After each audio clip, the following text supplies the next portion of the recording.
Hello, hello, hello, everybody, and welcome back to the Nativity Podcast. We're broadcasting live from Burke, Virginia at the Church of the Nativity. I am Father Ed Bresnahan, parochial vicar here at the Church of the Nativity. And with me as always, your co-host, Mary Castellano, the social media coordinator here at Nativity. And oh my goodness, we've had so many episodes now where we are just talking to different people who work for the church, who volunteer for us, who do all sorts of different ministries in the church. Today, we are happy to welcome someone. I think the best way to describe it is someone who works alongside of us, which is kind of a beautiful thing, connecting us to the diocese and connecting us especially through Catholic Charities. And today with us, we welcome Marguerite Turner. Well, hello. Yeah. Glad to have you. What is your official title in the diocese and with us? So my official title is Psychotherapist and Regional Manager. So I manage the staff in the north part of family services, the north part of the diocese. And just to sort of kind of be clear about that, that means, so the entire Diocese of Arlington runs all the way from Winchester all the way down to Fredericksburg. So when you say the northern part, you mean just the north half of all of it. Right. We have therapists that, since the pandemic, have been able to work out of any sort of, see people from anywhere. But I manage the staff of clinicians that sort of basically base themselves in the north, and there are others who manage the staff in the south. Nice. All right. Wow. Well, it's exciting. So we'll be talking today about mental health and a lot about the relationship between mental health to spiritual health and just a way that we can offer some services to our parishioners and to the people in the community that might be a little different than you were maybe expecting. So a little bit different than what maybe a normal, mass baptism sacrament type kind of thing, but still necessary and incredibly helpful in kind of bringing our church together.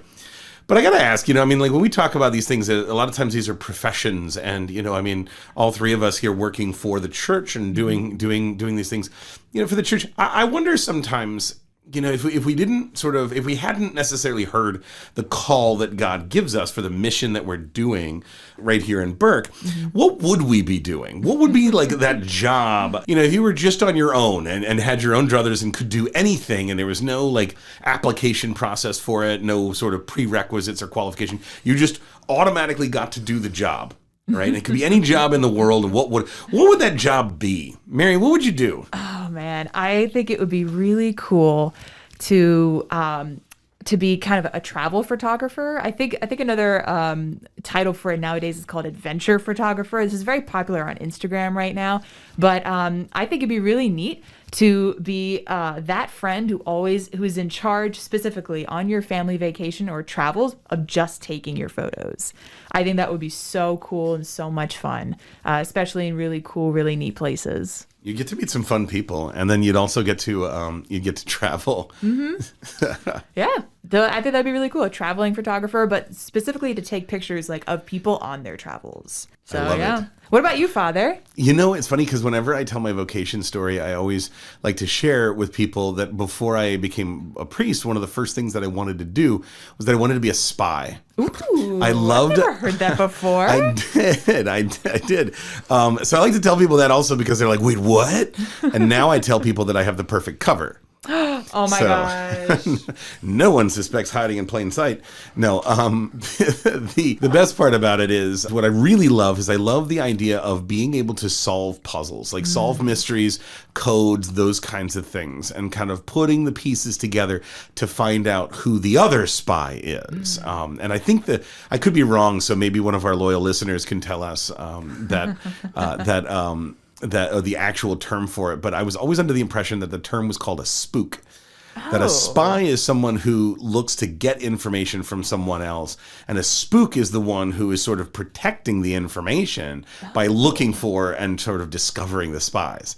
So the idea of like spy hunting was always kind of a fascinating thing. Like as a kid, you like love Tom Clancy and stuff like that. Yeah. You just kind of. So I would love if there was no sort of prerequisite or had to sort of complete change of trajectory on the job. I think I would love to like be a spy hunter or an analyst or some kind of cool thing like that. Nice. Marguerite, what about you? What would be your job if you weren't currently a counselor? I think I'd like to work with animals. The pandemic has given me plenty of time to watch a variety of veterinary shows on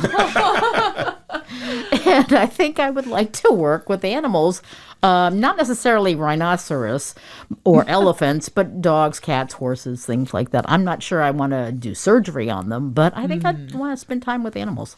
Like local vet or like SPCA? Well, I think I would be hands-on in terms of diagnosing and treating and caring for, but I am not, just animals. I love it. I love it. Wow. So, Marguerite, could you tell us a little bit about what you actually do? Maybe just kind of give a little rundown of what it's like to work for Catholic Charities and maybe some of your responsibilities. What are you in charge of?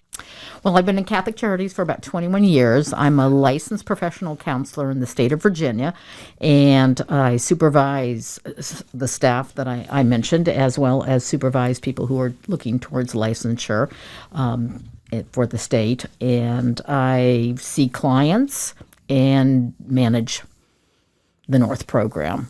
Pretty much that'll keep me busy for the whole week.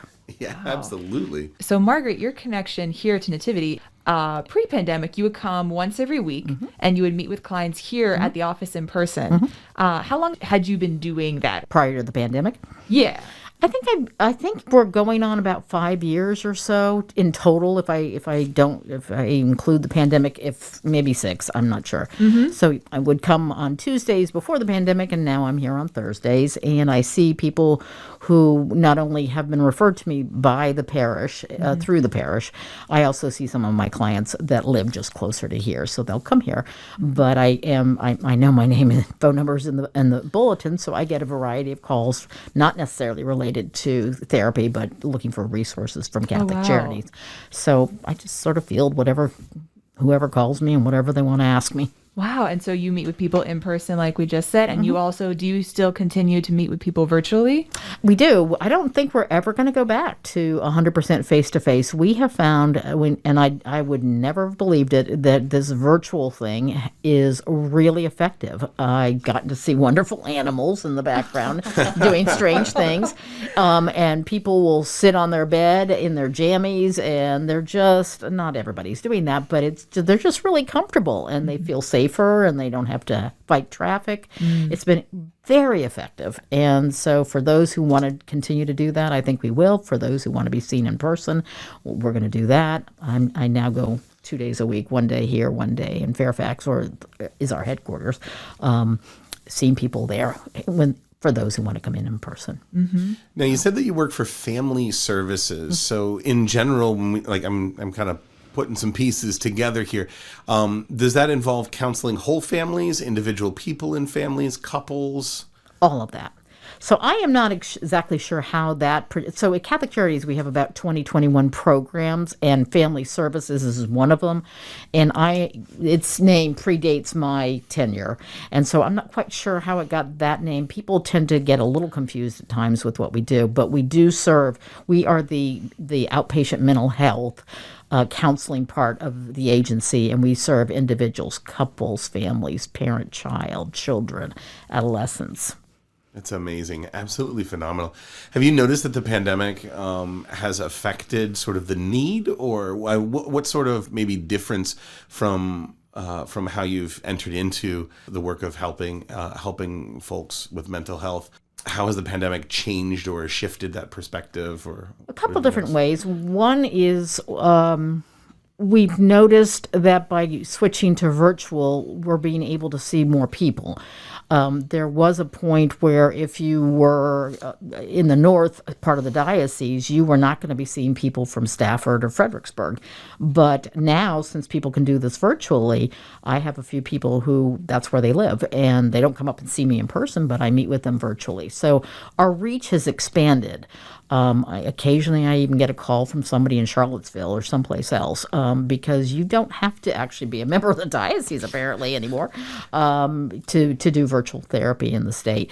So that's been a real bonus. I do think young people have certainly been more impacted by COVID than the adults have, just because they're at such a tough tough time in their developmental stage, and it's all about their peers, and they haven't been able to be with their peers. And so I think for a lot of adolescents, there's been a time of regressing a bit. Some of the adults, I have found this is very, very difficult for them, especially if they're isolated. And for some people, when you can't get away from your family, everybody is more agitated and distressed. Wow, it's like the stress of the holiday season all wrapped up into, yeah. but like stretched out over time. Yeah.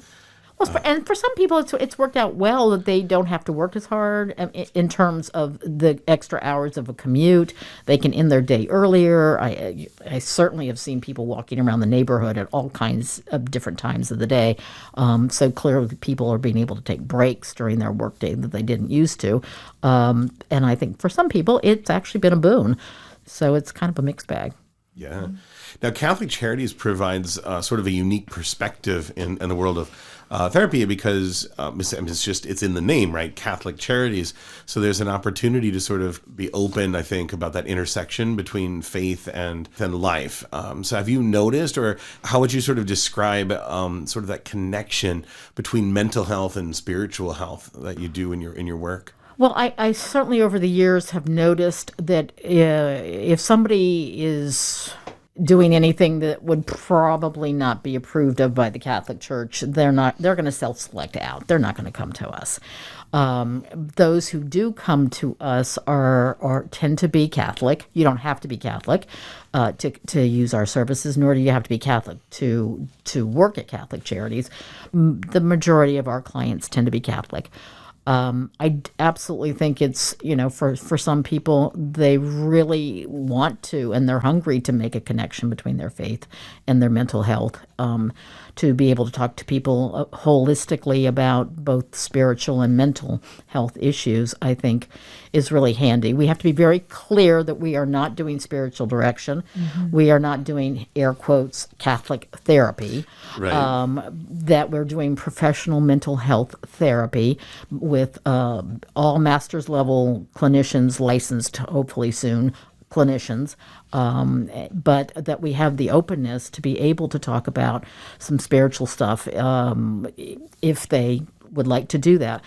I have certainly heard people tell me I'm a cradle Catholic, so I've been around a while, and I've heard all kinds of different things that people believe, and I'm hearing things that don't make any sense to me, or that I don't think makes what the church is saying, we will refer people to go talk to a priest to get some better clarity about, is that right? Is that accurate?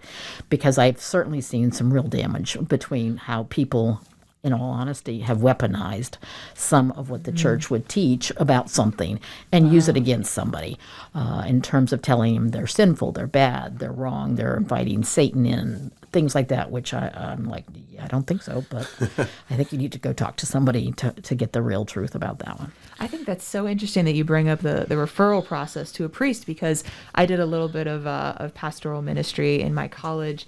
I did a certificate in pastoral ministry, and one of the things that they emphasized was if it ever comes to a point, as a lay person in my conversation with someone, that really should be talked about more in a therapy session, not to be afraid to refer to a professional. Mm-hmm. And so I think that's actually really cool that you bring up referring to a professional priest, someone who's been taught the faith, knows the faith. That is their job. Whereas, priests can pastorally sort of counsel someone, but again, it can get to the point where they need to refer to a professional licensed counselor. So there's that partnership, there's that working with each other, that relationship there that you know, and Father, you know all too well. So I'm glad that you bring that up. I think that's very important. Yeah, it was just fascinating to hear that, just because, from the same perspective, I can't tell you the number of times that somebody's come in for spiritual direction, and then they start talking to you, and you're like, this isn't spiritual. You need to talk to a counselor. This is definitely, there's, a number of places where there's plenty of intersect, because, faith and life really do go hand in hand. And maybe the disciplines that somebody practices in their life that help them coping with their anxieties and their depressions are also kinds of things that will help them with maybe spiritual scruples and things like that. Can be very helpful. So I think they go hand in hand, but I think they do. Yeah, so many times I can't tell you the number of times I'm like, it's not me you need to be talking to. You need to be down the hall talking to our wonderful counselor. Yeah. Speaking of good kind of coping, healthy coping, what would you suggest if if you had any sort of off the hand, off the cuff tips or advice? It could be specific to this time right now during the pandemic, January 2021 or 2022 when this will air. Do you have any sort of healthy tips for people to go about taking care of their mental health? One of the things I and it's quite a struggle at times with people, is to encourage them to be kind to themselves. We always, so many clients that I've had over the years are really tuned in to treat others as, that whole thing about treating others a certain way, but they never hear the second piece, which is how you would want to be treated, how God loves you. You treat others with love the same way that you love yourself or God loves you, and they don't ever hear the second piece. So they hear, I need to be out there doing, and they are often very, very hard on themselves. Don't think about looking at themselves with mercy and kindness, and that would certainly be something I would be talking to people about, is to be, asked to see yourself the way God sees you, which is with mercy and kindness, not with the harsh critic that many, many people have. So that is one thing. Self-care is hugely important. I have a lot of training in trauma, and the whole idea of how to take care of yourself when you're getting triggered, especially during COVID, all kinds of really good things one can do. Slow, deep breathing, rhythmic movement, rocking is actually, we rock babies for a reason. They relax when we do that. Well, we can do that for ourselves. There are some specific techniques that probably would need to be more visual than auditory for me to show you. But just some really attentive to what's going on in the moment, not thinking as much about the future, but pulling yourself to the present moment. Things like that are going to be helpful to keep us from panicking or being really distressed about the future. Actively moving is really very helpful to doing that.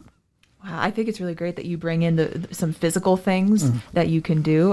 One of the reasons why we invited Marguerite to come in to speak about mental health, about her time in counseling, is we really value the person as a whole. And I think having this discussion, having this dialogue about how to take care of your mental health, and to some ideas of how physically you can, I think that's so interesting. I never even thought if I'm having a moment of panic that rocking could actually help. I've never considered that in my life. And so that's new information, and hopefully that could help somebody who really needs to hear that. But that looking at the person as a whole, I think is very important, especially coming from a faith-based organization, that we really do care about you as a holistic person, body and soul. Body and soul. Well, we always talk about how grace builds on nature, right? And, our whole church is sacramental, right? It's rooted in real people in history. It's rooted in real objects that you can see, taste, and touch, right? That you can, water for baptism and bread and wine for the Eucharist, right? We have things that our body, our mind can perceive. And so the idea of being able to put ourselves into a place that connects us to the God, sometimes the idea that God helps us overcome our fears and God helps us in those difficult moments. Sometimes it's a little hard to bridge that gap between, this abstract concept of a father that we may not even have a good image of our father, and then trying to translate that into making ourselves or like feeling a sense of wholeness. So the idea of physical things that help, that self-care, that helps connect us back to the present moment, that helps connect us to reality. Well, one of the things I've loved about my job is the opportunity to learn more and more about the brain. And so this is brain-based, what I'm talking about. There is a part of the brain called the amygdala, which is the fight or flight part of the brain. And when that part of the brain gets triggered, if we do some physical things, we can actually help calm that part of the brain, because its job is just to make sure we stay alive, and it does a certain number of things that if we go counter to, such as slow, deep breathing versus very shallow and rapid breathing when we're panicking, that we can begin to help change what's going on in our brain a bit. So physical movement is absolutely a part of making that change for that particular part of the brain. And I think that's great. You recalled that a lot of people were taking more walks during when they were working from home, and during this time just get outside, away from your work, away from your desk. I have to do that sometimes here too, in the middle of the day. I mean, I'm in a small office where it's kind of dark, just that industrial lighting, no windows. In the middle of the day, it's so healthy for me just to walk outside and really just take a lap around the parking lot. All putting you in the present moment. The attentiveness to the walking, the smelling, using your senses, the smelling, the seeing, the feeling, the wind or whatever, putting you in touch with your senses, which is what pulls us into the present moment. Do you have any other parts of your job that are like highlights? When it goes well, and it doesn't always, when it goes well, and when people do heal and move in the right direction, and I get to sit with people as they are possibly telling me things they've never told anybody else, or coming close to stuff they've never even admitted or thought about to themselves. One of the greatest gifts of doing this work is I am sitting with the transcendent. I think I am sitting in that moment with a deep part of this person, and I have the great gift of being able to witness it and participate in what they're doing. A lot of my time is spent talking to God while I'm in therapy, asking for help. And yeah, I'm the eyes and hands of Christ. That's one of the other gifts of my job, I think, as I do this work. But it's not by virtue of just Marguerite by herself. This is a team sport, God and me, and so it's one of these phenomenal gifts to be able to sit with people when they have these moments, and they may not even be aware of it, but I am. Wow. And speaking of awareness, for those people listening, could you suggest, Marguerite, of any sort of signs or warnings that other people might exhibit? Then okay, I'm seeing this behavior, I'm seeing that behavior, maybe I should refer this person to counseling. Are there any of those kinds of just signals maybe that we can just share with our audience, just if they're not as familiar with maybe some triggers of, this person might be struggling mentally and they might need to talk to somebody? When I was in school, they used to talk about any sort of mental health issue along a continuum. When you study an illness of any kind, everybody decides, well, I have that too. And so... That is so true. That's so true. Oh my gosh. Same thing when you're going through a psychopathology class. But it all comes down to, on the continuum, as to, mild, moderate, severe. So if I am having some symptoms of some sort, and it's mild, and it doesn't last very long, and it comes and goes, probably not something to be concerned about.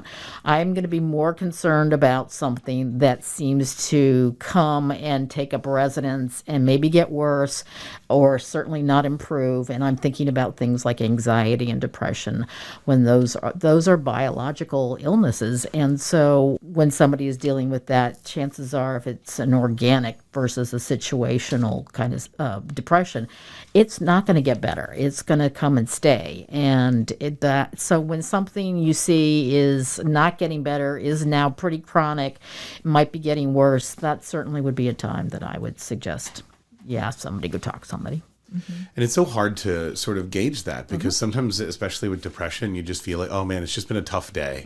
It's been a hard week, and maybe next week will be a little bit better. And then slowly but surely you just kind of struggle a little bit. Well, and things like depression, certainly depression, certainly anxiety, they distort our thinking, or they distort our awareness of what's really happening. When I'm depressed, nothing's ever going to get better. It's all hopeless. I'm never going to enjoy anything good again. Well, I always will tell people that's the depression talking. That is the nature of depression, is those thoughts that come into your mind. And with anxiety, catastrophizing about the future, nothing's going to go right. It's going to all crash and burn. The sky is falling. Again, the nature of the illness is to have these kinds of messages and thoughts coming through to us. So, kind of going along with that, what's maybe something that you wish that, like for our parishioners and for folks that are listening, like kind of being on the lookout for, not just like necessarily triggers or signals, but what's something that you wish we would know?